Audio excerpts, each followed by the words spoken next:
हर एक चैप्टर का मैं अभी आपको क्या करा रहा हूँ, पहले मतलब इंट्रोडक्शन करा रहा हूँ एक हिसाब से, आप कह सकते हैं, ठीक है यस सर, बेसिक्स। तो बेसिक्स में सारे आ जाएंगे, ठीक है। पहले बात करता हूँ मैं फंक्शन की, ठीक है। देखिए फंक्शन होता क्या है, पहले ये बड़ी इंपॉर्टेंट बात है, function, what is your function, ठीक है। फंक्शन क्या है, बता सकते हो आप फंक्शन क्या है अभी? हाँ जी बोलो बेटे। हाँ F of x, F of x. नहीं, वो तो तुम उसका सिंबल बता रहे हो, फंक्शन होता क्या, कैलकुलस में फंक्शन क्या है? देखो बेटे फंक्शन क्या है, आप जरा ध्यान से समझना। मैं आपको डेफिनेशन भी लिखवा देता हूँ, अगर आप बुक की डेफिनेशन फॉलो करते हो तो इसको भी देख लो।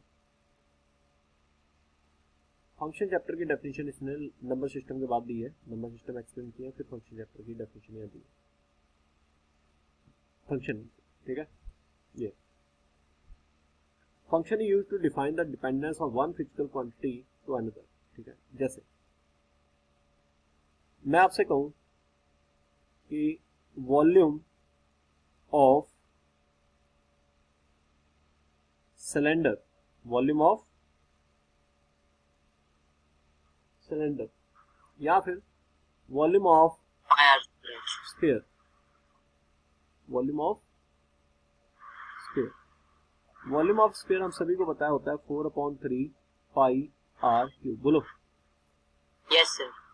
यानी कि volume V is equal to 4/3 pi r cube, यही बोला मैंने, कुछ गलत क्या आ गया, कुछ गलत बोल रहा हूँ यार, क्लियर दिख रहा है? No sir. 4/3 pi r cube जिसकी मैं बात कर रहा हूँ, इसमें एक R है और एक V है, दिख रहा है? Yes sir. यानी कि इसमें दो तरह के वेरिएबल हैं, वेरिएबल दो तरह के होते हैं, मैं ऑलरेडी बता चुका हूँ आपको, बोलिए कौन कौन से हैं, बोलो बोलो। डिपेंडेंट और इंडिपेंडेंट। डिपेंडेंट एंड इंडिपेंडेंट, बहुत अच्छा बोला आपने। दो तरह के वेरिएबल होते हैं, एक होता है डिपेंडेंट और एक होता है इंडिपेंडेंट। आप इसको ध्यान से देखो इस एक्सप्रेशन को, और मुझे ये बताइए कि इसमें डिपेंडेंट वेरिएबल कौन सा है और इंडिपेंडेंट वेरिएबल कौन सा है? सर वी डिपेंडेंट वेरिएबल है। किसके ऊपर? और सर ये जो सर आर के ऊपर, आर रेडियस के ऊपर। आपने बहुत अच्छा Yes, बोला कि अगर मेरे पास एक स्फीयर है, सब बच्चों को दिख रहा है भाई, ये सभी बच्चों Yes, sir. को दिखाई दे, वेरी गुड। ये एक स्फीयर है, इस स्फीयर में हमने बात की वॉल्यूम के बारे में, और वॉल्यूम अभी आपने बोला कि वॉल्यूम सर होता है 4/3 पाई आर क्यूब, जिसमें से ये दोनों कांस्टेंट है। 4/3 पाई जो आप देख रहे हो ये क्या है, कांस्टेंट, ये पूरा क्या है, कांस्टेंट। कांस्टेंट, कांस्टेंट ही तो है, इनकी वैल्यू फिक्स रहती है। लेकिन जो आर है यस। वो क्या है, वेरिएबल। आर क्या है, डिपेंडेंट वेरिएबल। डिपेंडेंट नहीं है, आर जो है वो इंडिपेंडेंट है और वी डिपेंडेंट है, यानी कि v equal to 4/3 pi r cube में आर जो है वो इंडिपेंडेंट वेरिएबल है। मैं कितनी भी रेडियस का स्फीयर ले सकता हूँ, मैं छोटा स्फीयर ले सकता हूँ, बड़ा स्फीयर ले सकता हूँ, मैं कितनी भी रेडियस का स्फीयर ले सकता हूँ, यानी कि आर इंडिपेंडेंट है। कितनी भी रेडियस लेने का मतलब मैं आजाद हूं, मैं जितनी मर्जी रेडियस का ले सकता हूँ, मैं इंडिपेंडेंट हूँ। और जो वॉल्यूम है वो डिपेंड हो रहा है आर के ऊपर। मेरी बात समझ में आ रही है? मेरी बात समझ में आ रही है? वॉल्यूम किसके ऊपर डिपेंड है, आर के ऊपर, यानी कि Yes, sir. Volume dependent R के वेरिएबल ऊपर। है, वॉल्यूम डिपेंडेंट वेरिएबल है, और जो आपका आर है वो इंडिपेंडेंट वेरिएबल। बोलो बोलो, कुछ गलत बोल रहा हूँ क्या? Radius no sir. इंडिपेंडेंट, ठीक है। तो फंक्शन का काम क्या है, फंक्शन का काम है रिलेशन बनाना। क्या बोला मैंने, किसके बीच में, डिपेंडेंट और इंडिपेंडेंट वेरिएबल के बीच में। अभी मैं यहां पे ये लिख सकता था v of r is equal to 4/3 pi r cube, यानी कि जो वॉल्यूम है वो r का एक फंक्शन है। किसका फंक्शन है, r का। Volume is a function of r।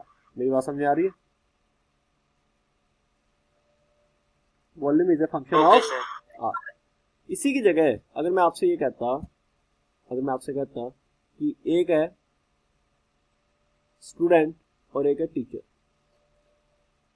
Teacher अगर किसी टॉपिक को 1 आवर देता है तो उसने स्टूडेंट का कम से कम 4 आवर की क्या कर दी, बचत कर दी। मतलब कि स्टूडेंट का 4 आवर बच गया। वही वो बुक पढ़ता 4 घंटे लगाता फिर वो चीज समझ आती, लेकिन उस टीचर ने 1 घंटे में उसको 1 आवर में इतना अच्छे से करा दिया कि उसको अब उसके 4 आवर्स बच चुके हैं। तो यानी कि जो टीचर है वो एक इंडिपेंडेंट वेरिएबल है। वेरिएबल तो वो भी है, उसकी मर्जी, वो जितना टाइम मर्जी दे, इंडिपेंडेंट वेरिएबल, इंडिपेंडेंट है। और ये जो स्टूडेंट है, जैसे कल की क्लास में काफी टाइम दिया था मैंने, ठीक है, डिपेंडेंट है, स्टूडेंट डिपेंडेंट है। बोलो भी कुछ गलत बोल रहे हैं, डिपेंडेंट है। और यहाँ पे स्टूडेंट जो है नो सर, वो फंक्शन है किसका, स्टूडेंट फंक्शन है टीचर का, ठीक है। Yes sir. सो हम एस ऑफ टी लिख सकते हैं, एस ऑफ टी। तो बिल्कुल देख सकते हो एस ऑफ टी, बिल्कुल सही सर हम बोला। एस ऑफ टी लिख सकते हैं, बिल्कुल ठीक है। अब यहाँ पे अलग अलग फंक्शंस बनते चले जाते हैं। फंक्शंस अलग अलग कैसे बनते हैं, जैसे अभी मैं आपसे कहूँ y equal to x square, ये भी क्या है, ये भी क्या है, फंक्शन है। फंक्शन। इसमें Function, y function. x का फंक्शन है, y किसका फंक्शन है, y किसका फंक्शन है, एक्स का फंक्शन है। x का फंक्शन है, y x का फंक्शन है। मेरी बात समझ में आ रही है, ठीक है। सर तो हम ऐसे भी लिख सकते हैं ना, y of x is equal to x plus. हाँ बिल्कुल सही Yes. बोला तुमने। मैं जरा लिंक भेज दूं यार, बच्चे मैसेज कर रहे हैं तो उनका लिंक भेज सकते हैं, वेट करो, बीच में मैसेज आ रहे थे बच्चे के। खैर y equal to x square. देखिए अब आपको ये तो सर पता लग इसमें भी गया, हम लिख सकते हैं ना, y of x is equal to x square. हाँ ठीक है, y equal to x sir square हम इसमें भी लिख सकते हैं ना, y of x is equal to x square. बिल्कुल लिख सकते हैं। या फिर तुम लिख दो फंक्शन ऑफ x, ये x का फंक्शन है तो एक्स स्क्वायर है। अगर यहाँ पे y equal to t square दिया होता तो मैं इसको बोलता ये फंक्शन है t का, तो t का फंक्शन क्या दिया हुआ है, टी स्क्वायर दिया हुआ है। अगर यहाँ पे y इक्वल टू, या y वो वैसे ले लेते हैं, y की टेंशन, y ठीक है, y से मतलब नहीं, y की जगह z भी हो सकता है, उससे कोई फर्क नहीं पड़ेगा, है तो दोनों ही वेरिएबल। या एक्स क्यूब y की जगह हम f भी लिख सकते हैं, फंक्शन। हाँ फंक्शन तो x का ही है ना, वो फंक्शन तो x का ही है। मेरी बात समझ आ रही है, x का ही है, x का ही फंक्शन है, ठीक है। अब इसने क्या बोला, आगे पढ़ो भाई। Yes, sir. This dependence of v on r would be denoted by v equal to function of r, यही बोला था मैंने, ठीक है। yes sir, And we would simply say that v is a function of r. Here f is purely a symbol. f क्या है, purely एक symbol है।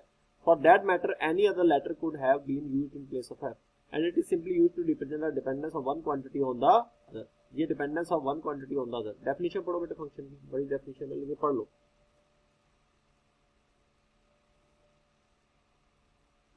फंक्शन को आप डिफाइन कर सकते हो, मैपिंग जो कर सकते हो। हाँ जी, The function can be easily defined with the help of concept of mapping. Let A and B be any two non-empty set. A function of A and B is a rule of correspondence that assign to each element of set A one and only one element of set B. Let the correspondence of F then the mathematically we write F colon A tends to B where y is equals to fx, x belongs to A and y belongs to B. We say that y is the image of x under f or x is the pre-image of y. Again, a mapping of A belongs to B is said to be a function if each element in the set A has an image in set B. It is possible that a few elements in the set B are represented which are not image of any element in set A. Every element in set A should have only one image. That means it's impossible to have more than one image for a significant element in set A. Function cannot be multiple values. A mapping that is multiple values is called a relation from set A and B. हाँ जी, बहुत अच्छा इन्होंने पढ़ा और इन्होंने पूरी reading की। ये बहुत अच्छी बात है कि इन्होंने रीड जरूर किया, रीडिंग की हैबिट लाओ अपने अंदर, ठीक है। देखो बेटे, इन्होंने बोला कि फंक्शन जो है वो इजीली डिफाइन हो सकता है मैपिंग से। किस कॉन्सेप्ट से, मैपिंग से। मैपिंग से। जैसे मैं दो मैप लेता हूँ, यहाँ पे ध्यान से देखिएगा, दो मैप लेता हूँ और दोनों मैप्स को, एक ये मैप है और एक इधर मैं मैप बना रहा हूँ, ध्यान से देखिएगा, सेकंड मैपिंग इधर। Sir map in the sense कोई भी एक फिगर। मैपिंग का मतलब होता है कि एक सेट से दूसरे सेट में एलिमेंट्स को क्या करना, ज्वाइन कराना, ओके सर। इसको मैपिंग बोलते हैं। Cartesian product. प्लॉटिंग, बिल्कुल सही बोला, प्लॉटिंग कह सकते हो, ठीक है। जैसे सेट है, यहाँ पे एक सेट है, आप लोग लोअर क्लास में पढ़ोगे, जैसे 1 2 3 4 ये एक सेट है,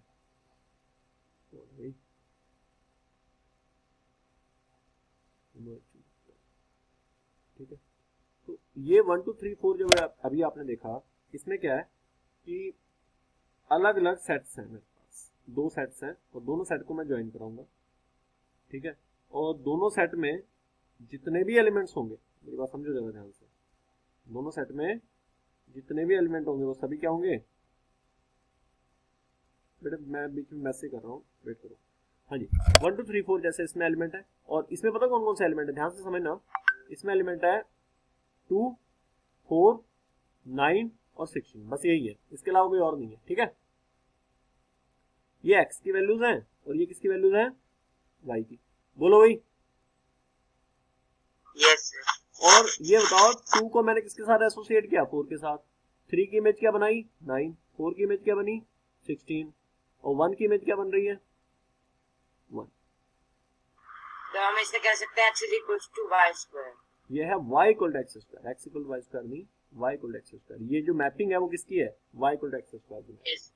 और ये कौन सी मैपिंग है, 1 1 मैपिंग है। कौन सी मैपिंग है, वन एंड ओनली। एक एलिमेंट जाके एक के साथ मैप हो रहा है, ये उसकी इमेज बन रही है और ये उसकी प्री इमेज है। 9 की प्री इमेज क्या है 3, 4 की प्री इमेज क्या है 2, 1 की प्री इमेज क्या है 1, समझ आ रहा है। Yes sir. अब बेटे मैं अगर आपसे कहता कि एक मैपिंग यहाँ है और एक मैपिंग यहाँ है, देखो इसमें मैं एलिमेंट्स ले रहा हूँ, इस वाली में नेचुरल नंबर से ले रहा हूँ, मान लो 4 5 लिए मैंने, ठीक है, समझना बेटा। या ले लो -1 -2 भी ले लो, चलो कोई फर्क पड़ेगा क्या, यस सर, यस सर। कोई फर्क नहीं पड़ेगा। -1 -2, फिर यहाँ ले लो, इस तरीके से लो, सारी वैल्यूज लो यार, थोड़ा सही रहेगा ना बेटा, सारी वैल्यूज लो, नेगेटिव वाली भी ले लो, क्या दिक्कत है, ठीक है। जैसे यहाँ मैंने वैल्यूज ली -2 -2 -1 0 फिर 1, मैंने 2 ली वैल्यू, ठीक है। और यहाँ मैं वैल्यूज लिख रहा हूँ 0 1 2 3 4, -1 भी लिख लो, ठीक है। देखो बेटा -1 को मैंने एसोसिएट किया 1 के साथ, और 1 को भी एसोसिएट किया 1 के साथ, 2 को एसोसिएट किया 2 के साथ, और -2 को भी एसोसिएट किया, -2 की भी इमेज ली मैंने 2 के साथ। इसको बोलते हैं मैनी वन। क्या बोलते हैं, एक्स की मैप। ऐसा हमारा कब बनेगा सर, ऐसा फंक्शन हमारा कब बनेगा? ये फंक्शन है y equal to mod x, क्योंकि -2 यस सर। सर यहाँ y की वैल्यू +1 भी आएगी और y की वैल्यू -1 भी आएगी। सर ये ऐसे भी तो हो सकता है y is equals to root x। y equal to root x में क्या होगा, यहाँ पे x 4 के लिए 2 आएगी ना, परफेक्ट। नेगेटिव जा ही नहीं सकता इसके अंदर। अच्छा सर, ये नेगेटिव है। और एक बात आपको और बता देता हूँ कि ये x है, ये y है, और ये इसका डोमेन है, मतलब ये वाली वैल्यूज क्या है, डोमेन है, और ये वाली जो वैल्यूज तुम जिसके ऊपर एरो लगे हुए हैं वो रेंज है, और जिसके ऊपर एरो नहीं लगे हुए वो कोड डोमेन में आ जाएगा। अच्छा सर, समझ गए, जो रेंज है जिसके ऊपर मैपिंग हो रखी है वो रेंज है, जिसके ऊपर मैपिंग नहीं हो पा रही है वो कोड डोमेन है। तो ऐसे तो सर यहाँ पे हमारा 1 1 फंक्शन में कोई भी कोड डोमेन नहीं बचा था ना। हाँ उसमें बचा नहीं था वो एलिमेंट, बिल्कुल सही बोला, 1 1 में ज्यादातर एलिमेंट्स नहीं बचते, ठीक है। तो ये मैनी वन है, कौन सा है। अच्छा एक बात और, अगर तुम्हारा कोड डोमेन रेंज के इक्वल आ गया, क्या बोला मैंने, ये मैंने आगे की बातें हैं जबकि मैं पहले करा रहा हूँ तुम लोगों को। कोड डोमेन अगर रेंज के इक्वल आ गया तो इसका मतलब क्या है, फंक्शन हमारा ऑन टू है, कैसा है on to। बस इतना ही याद है, ऑन टू मतलब ऑन टू उसका नाम है यार, आगे जाके बात समझ आ जाएगी। जैसे अगर मैं तुमसे कहूँ कि इस फंक्शन का इनवर्स बन सकता है, तो तुम कहोगे कि सर इनवर्स मैं तब तक नहीं फाइंड आउट कर सकता जब तक मुझे ये नहीं पता होगा कि फंक्शन 1 1 भी है और ऑन टू भी है। ये दोनों चीजें अगर उसके अंदर फॉलो हैं, अगर हैं, तो मैं बोलूंगा उसके इनवर्स मैं फाइंड आउट कर सकता हूँ, अदरवाइज मैं नहीं बोल सकता। मेरी बात समझ आ रही है? Yes sir. नेक्स्ट यहाँ पे, हाँ जी, किसको डाउट है भाई, कौन बोल रहा था? हाँ जी, नेक्स्ट है पढ़ो। तो ये मैपिंग की बात तो आप लोगों को समझ आ गई। देखो ये मैपिंग, दो तरह की मैपिंग दिख रही है, एक ए और बी में। ए में 1-1 मैपिंग है और बी में मैनी 1 है। बोलो भाई, गलत बोल रहे हैं क्या? No sir. अरे ए में एक की वैल्यू, यस सर, ए में 1-1 है, बी में मैनी 1 है। मैनी 1 है। और ए मैपिंग, आगे ये सब पढ़ने की नीड इतनी नहीं है, खैर देख लो कि फंक्शन को डिनोट कैसे किया जाता है। ठीक है, y इक्वल एफ एक्स से x belongs to A, y, ये तो ऑलरेडी बता चुका हूं मैं आपको। ये डोमेन है और ये क्या है, रेंज है। एक डोमेन और एक, सर ये डोमेन है, और सर लेफ्ट साइड वाला डोमेन है, राइट साइड वाला रेंज है। हाँ जी बिल्कुल सही है सर ए डोमेन है और आर बी रेंज है। हाँ बिल्कुल सही बात है। ठीक है, तो यहाँ every element in set A should have one and only one image. एक एलिमेंट की इमेज एक ही बनेगी। That means it is impossible to have more than one image for a specific element in set A. Set A में 3 element है, इनकी ज्यादा, मतलब 1 से 2 एरो नहीं निकलेंगे, 3 से 1 एरो निकल सकते हैं। मेरी बात समझ रहे हो? 1 से 2 एरो नहीं निकलेंगे sir. Many one function, many one मतलब एक तरह की एक मशीन है, मशीनरी, जैसे आप मशीन देखते हो, मशीन में ऐसा, वो जो आपकी वेट मेजरिंग मशीन जो होती है, वहां भी यहाँ खड़े होते हो, तो वो अगर एक सिक्का आपने डाला उसके अंदर, तो वो एक ही रिजल्ट देता है। अगर आपने, ऐसा नहीं होगा 2 सिक्के डाले फिर भी, मतलब समझ आ रही बात? मतलब तब भी एक ही रिजल्ट देगा। नहीं, एक सिक्का डालने में 2 वैल्यू नहीं देगा वो कभी। तो तुम 2 सिक्के इकट्ठे डाल दो तो भी एक वैल्यू ही देगा। जैसे ये पॉसिबिलिटी है, लेकिन ये वाली पॉसिबिलिटी एक फंक्शन में नहीं है। मतलब फंक्शन में ऐसा नहीं हो सकता कि x की एक वैल्यू के लिए 2 वैल्यू आ जाए, लेकिन हाँ ऐसा हो सकता है 2 वैल्यू के लिए एक वैल्यू आ सकती है। समझ गए? अच्छा सर, ऐसे नहीं हो सकता है सर, आगे समझ गए। ठीक है, बहुत सिंपल सी बात है कि उसकी x की एक वैल्यू के लिए y की एक वैल्यू आनी चाहिए। ऐसा नहीं हो सकता कि x की 2 वैल्यू के लिए, सॉरी x की एक वैल्यू के लिए y की 2 वैल्यू, x की एक के लिए y की 2 वैल्यू आ सकती है, लेकिन y की एक वैल्यू के लिए x की 2 वैल्यू नहीं आ सकती। ये पढ़ो, ये वाला आगे वाला सी ऑप्शन देखो और डी ऑप्शन देखो, बताओ कौन सा फंक्शन है कौन सा नहीं है। सर पहला तो मैनी वन फंक्शन है, पहला वाला मतलब वन, पहला तो 1-1 है और दूसरा है मैनी वन। हाँ फंक्शन है। अच्छा तीसरा ये फंक्शन है, तीसरा फंक्शन सर यहाँ पे C3 से जुड़ ही नहीं रहा, खाली रह गया ना। डोमेन में कोई भी एलिमेंट खाली नहीं बचना चाहिए। ठीक है सर। एक मिनट रुको भाई, ये बोला है इसने ऐसा कहीं? देखो भाई पढ़ो, आगे बढ़ो, ये वाला ए बी सी, सी वाला पढ़ो। Let f of r is r where R gives y you is R. equals to x cube here. Function of R gives you R such that y equal to x cube here. For each x belongs to a real number, we would have a unique value of y in the set R. As cube of any two distinct real elements are distinct, hence it would be represent a function. बिल्कुल सही है। ऊपर वाला क्या था? Function -2 से 2 gives you R, where x square plus y square equal to 4. Y equal to plus minus under 4 minus x square. That means for every x belongs to -2 to 2, we would have 2 values of y. Hence it does not represent a function. देखो भाई, book से कई बार बच्चे confuse होते हैं। खैर इसकी मैं बात समझा देता हूँ, ये क्या कहना चाहता है, लैंग्वेज इसकी क्या है, मैंने समझ लिया इसकी लैंग्वेज को, अब आप समझोगे। छोड़ो भाई, ज़्यादा कंफ्यूजिंग नहीं करना हमने, मैं वैसे समझाता हूँ, ठीक है। जैसे मान लो x square plus y square equal to 4, ये किसको रिप्रेजेंट करता है बताओ? बोलो भाई, कौन बोलेगा?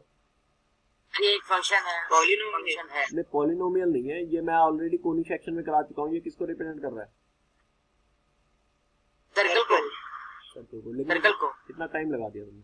ये सर्कल को रिप्रेजेंट करता है, और इस सर्कल का सेंटर है 0 0, ये 0 0 इसका सेंटर है, और ये इसका रेडियस है 2, और ये है -2, 0, and that point is 0, 2, and that point is 0, -2। ठीक है, और इसको अगर मैं लिखना चाहूँ तो y स्क्वायर इक्वल लिख सकता हूँ 4 माइनस एक्स स्क्वायर। बोलो बेटा, गलत लिख रहा हूँ? नो सर, क्योंकि ये मेरी एक्स एक्सिस है और ये मेरी वाई एक्सिस है, तो मैं y इक्वल टू इसी फॉर्म में लेके आऊंगा, y equal to function of x, तो y इक्वल टू आ जाएगा under root 4 minus x square, यही आएगा। और under root plus minus sir, plus minus होता है, यानी कि अगर मैं सिर्फ प्लस लूं ऊपर वाला ग्राफ बनेगा, यानी कि सिर्फ पॉजिटिव वाला ग्राफ आएगा, यानी कि सिर्फ कौन सा ग्राफ आएगा, उसमें सिर्फ ये वाला ग्राफ आएगा ये। और जब माइनस वाला लूंगा, Yes, sir. माइनस कंसीडर करूंगा, तो ग्राफ पता कौन सा आएगा, ग्राफ ये वाला आएगा। बोलो बेटा, गलत बोल रहा हूँ कुछ? No, sir. सही बोल रहा हूँ ना? जब आपने Yes. प्लस लिया तो ये वाला ग्राफ आया, जब आपने माइनस लिया तो ये वाला ग्राफ आया। बोलो बेटा। Yes, sir. लेकिन फंक्शन होने के लिए, मैंने क्या बोला, फंक्शन बनने के लिए x की एक वैल्यू के लिए y की कितनी वैल्यू आनी चाहिए, एक आनी चाहिए। तो यहाँ पे क्या हो रहा एक है, आनी चाहिए। x की एक वैल्यू के लिए y की दो वैल्यू आ रही है। तो एक काम करो, इस फंक्शन को तोड़ दो, फंक्शन को तोड़ दो, इस फंक्शन की दो वैल्यूज ले लो, एक ग्राफ बनाओ पहले √4 - x² का, या तो इसकी बात कर लो या फिर माइनस वाले की बात कर लो। अगर तुम माइनस वाले की बात करोगे तो नीचे वाला पोर्शन ले लेंगे, अगर तुम प्लस वाले की बात करोगे तो ऊपर वाला पोर्शन ले लेंगे, यानी कि इस पोर्शन को रखेंगे। ठीक है, तो ये फंक्शन है, वर्टिकल लाइन इसको कितने पॉइंट पे कट करती है, एक ही पॉइंट पे कट कर रही है, तो इसलिए फंक्शन, समझ गए, है समझ गए? सर, है कि नहीं? बिल्कुल है, वर्टिकल लाइन इसको एक ही पॉइंट पे कट कर रही है। अच्छा sir.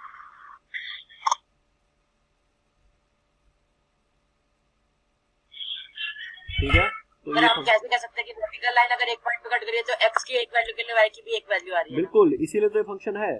वर्टिकल लाइन इसको अगर एक पॉइंट पे कट करती है। अच्छा, अच्छा, मैं बहुत सारे शेप बनाता हूँ, तो आप लोगों ने बताना है कि ये फंक्शन है या नहीं है। ठीक है, बस मैंने बहुत ही अच्छा तरीका आप Yes, लोगों को sir. बता दिया कि वर्टिकल लाइन उसको कितने पॉइंट पे कट करती है, वहां से उसका आइडिया लग जाएगा वो फंक्शन है या नहीं है। ठीक है, चलिए बताओ, ये फंक्शन है, ध्यान से देख लेना भाई, गलती ना करना। Vertical line. Yes, sir. किसने बोला? सर है। No, sir. हाँ सर जी, यहाँ पे वर्टिकल लाइन एक पॉइंट पे कट कर रही है। हाँ जी, किसने बोला आपका है? कितने बच्चे बोल रहे हैं यस और कितने बच्चे नो वाले? How many of you saying yes? दो पॉइंट पे कट करी है सर, नो है। तुम एक पॉइंट की बात कर रहे थे, या तीन तीन पॉइंट पे कांटा मार के, तो ये फंक्शन नहीं है। नहीं, समझा गया? अगर सर यहाँ से सर आपने राउंड में किया होता, नॉर्मल ऐसे ग्राफ चलता, जैसे साइन एक्स का ग्राफ हो गया, हाँ, वो फंक्शन है, तो वो भी फंक्शन है ना सर? बिल्कुल है, बिल्कुल है फंक्शन। ठीक है, तो बड़ा इजी मैं कर रहा हूँ आप लोगों के लिए। चलो ये बताना, एक और है, ध्यान से देखना बेटा इसको। ठीक है, बताओ फंक्शन है? Yes sir. No sir. नहीं है, बिकॉज ये तो बहुत सिंपल है। पैराबोला अगर कैसा है, राइट वर्ड है, तो दो पॉइंट पे काट रहा है। फंक्शन नहीं है। ठीक है, अच्छा एक और, लेकिन अगर पैराबोला सर अगर अपवर्ड है तो हो सकता है, मतलब अपवर्ड में एकदम ऐसे होना चाहिए, राइट वर्ड लेफ्ट वर्ड को छूट के एकदम अपवर्ड होना चाहिए। ये बात बिल्कुल सही है तुम्हारी। बताओ फंक्शन है? नो सर, नहीं है। Yes, sir. है? कौन बोल रहा है? नहीं सर, नहीं है, नहीं है।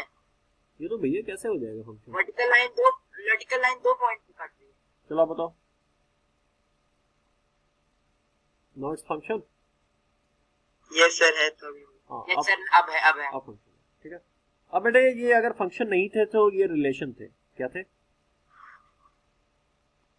रिलेशन। जो फंक्शन नहीं है वो रिलेशन है। अब तो मैं बताता हूँ फंक्शन और रिलेशन में क्या फर्क है। देखो, यहाँ पे समझ आ गया सबको? मान लो यस सर। मेरे पास Yes. दो सेट दिए। कितने सेट दिए? दो। पहला सेट है, उसमें एलिमेंट है 1 2 3, और एक सेट है उसमें सिर्फ एक दो एलिमेंट है 4 5। तो ये बताओ A क्रॉस B में कितने एलिमेंट आएंगे? सर सारे आएंगे 1 2 3 4 5। A क्रॉस B में एलिमेंट आएगा 1 4, क्रॉस कर रहे हैं तो 1 4 आएगा, फिर आएगा 1 5, फिर आएगा 2 4, फिर आएगा 2 5, 2 4, फिर आएगा आपका 3 4 3 3 5। 4, बोलो। 3 5। सर क्रॉस ऐसे कर, हाँ, ऐसे होता है क्रॉस। 1 2 3 4 5 6 और सर 7। अगर डॉट करें तो A डॉट B करे तो डॉट प्रोडक्ट तो वेक्टर में होता है, यहाँ का होता है, ये तो सेट है, सर यहाँ पे नहीं होता। तो ये क्रॉस प्रोडक्ट आपने कर दिया। अब ये बताओ कि ये जो अभी आया, ये दो सेट की मैपिंग का मतलब इससे ज्यादा कोई मतलब कि सेट नहीं बन सकता, मतलब इसके ज्यादा कोई रिलेशन नहीं फॉर्म हो सकता। इसके अलावा कोई बन सकता है क्या? 1 4 से बना सकता है, 5 से बना सकता है, रिलेशन और किसी से बना सकता है क्या? यस सर, नो सर नहीं बना सकता, इससे ज्यादा कोई रिलेशन नहीं बना सकता। तो A क्रॉस B में जितने भी एलिमेंट हैं वो सारे क्या बना रहे हैं? रिलेशन बना रहे हैं। रिलेशन लेकिन रिलेशन का एक सबसेट है, उसका नाम है फंक्शन। फंक्शन रिलेशन का ही सबसेट है, फंक्शन रिलेशन का ही सबसेट। सबसेट। तो जैसे हम कहते हैं y is equals to x square, तो यहाँ से सर x की दो वैल्यूज y की एक वैल्यू के लिए आ रही है। हाँ ये बात सही सर है। वहीं से हमारा हो जाएगा। ठीक है, तो ये फंक्शन कौन फंक्शन है? ये फंक्शन है और रिलेशन का रिलेशन का क्या? रिलेशन का सबसेट है। सबसेट है, सबसेट। जैसे मैं यहाँ से एलिमेंट ले लूं 1, देखो 1 के लिए 4 भी वैल्यू आ रही है, 1 के लिए 5 भी आ रही है। तो जबकि फंक्शन में ऐसा पॉसिबल नहीं है। फंक्शन में x की एक वैल्यू के लिए y की कितनी वैल्यू होनी चाहिए? एक ही होनी चाहिए। एक ही होनी चाहिए ना। तो यहाँ पे कुछ और बता रहा है। x की दो वैल्यू के लिए y की एक वैल्यू हो सकती है। हाँ ये देखो मॉडल बहुत लेट आई है, इसको जरा सही करो। देख तो मैं इसकी आज ना क्लास से आउट ही करता हूँ इसको। क्या बेटे तमाशा, ये 9:40 हो रहे हैं क्या? ये क्लास का टाइमिंग है क्या? हाँ भाई मुत्ता बेटे मेरे पास इतना टाइम नहीं होता, ठीक है ना। आ जाते मुंह उठा के जब मर्जी क्लास में। देखो यहाँ देखो ये सुन रही है, बोल नहीं रही है कुछ। अभी इसको करता हूँ मैं क्लास के बाद देखना, इसको मैं आज विदाई करता हूँ। ये बेटा 1 4 आया, 1 5 आया, 2 4 2 5 3 4 3 5, ये रिलेशन है। लेकिन अगर मैं सिर्फ फंक्शन की बात करूं, फंक्शन में सिर्फ 1 4 आएगा, 2 4 आएगा, 3 4 आएगा, इसके अलावा एलिमेंट नहीं है। ठीक है, बोलो भाई।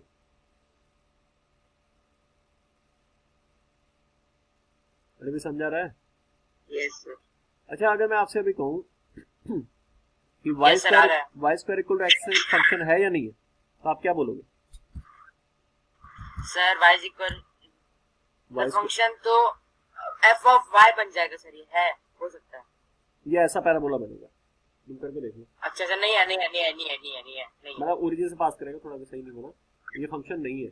ठीक है सर, ये वही कह रहा था कि x की एक वैल्यू के लिए y की दो वैल्यू पॉसिबल नहीं है, लेकिन x की दो वैल्यू के लिए y की एक वैल्यू पॉसिबल है। तो यहाँ तो ऐसा उल्टा हो रहा है ना, यहाँ 1 के लिए 2 आ रही है। अच्छा y equal to plus root x ले लूँ अगर मैं, तो सिर्फ एक ही ग्राफ बनेगा, वो आएगा ऊपर ये वाला, और अगर माइनस ले लूंगा तो नीचे ये वाला आएगा। समझ गए? हाँ सर, हम एक एक वैल्यू कंसीडर कर सकते हैं। हाँ अगर प्लस वाला लेंगे तो फंक्शन है। यस सर, अगर दोनों लेंगे तो नहीं। हाँ अब बेटे बात करता हूँ डोमेन की, कोडोमेन की और रेंज।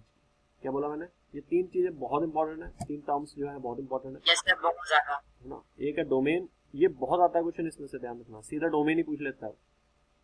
डोमेन, कोडोमेन, लास्ट में क्या बोला मैंने?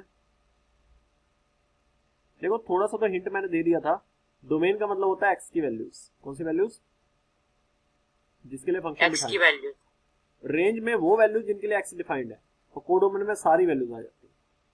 जैसे वाई वैल्यू 1 2 3 4 के लिए 5 6 7, यहाँ एरो बना, यहाँ एरो बना, तो डोमेन में सिर्फ 2 एलिमेंट आएंगे, कोडोमेन में तीनों आ जाएंगे, रेंज में सिर्फ 2 आएंगे। मेरी बात समझ गए? यस सर, रेंज में तो 2 ही आएंगे। अच्छा अगर मैं आपसे पूछूं, डोमेन में सारे आएंगे सर, डोमेन में सारे आएंगे। हाँ अगर मैंने बोला function r gives you r, मतलब क्या हुआ?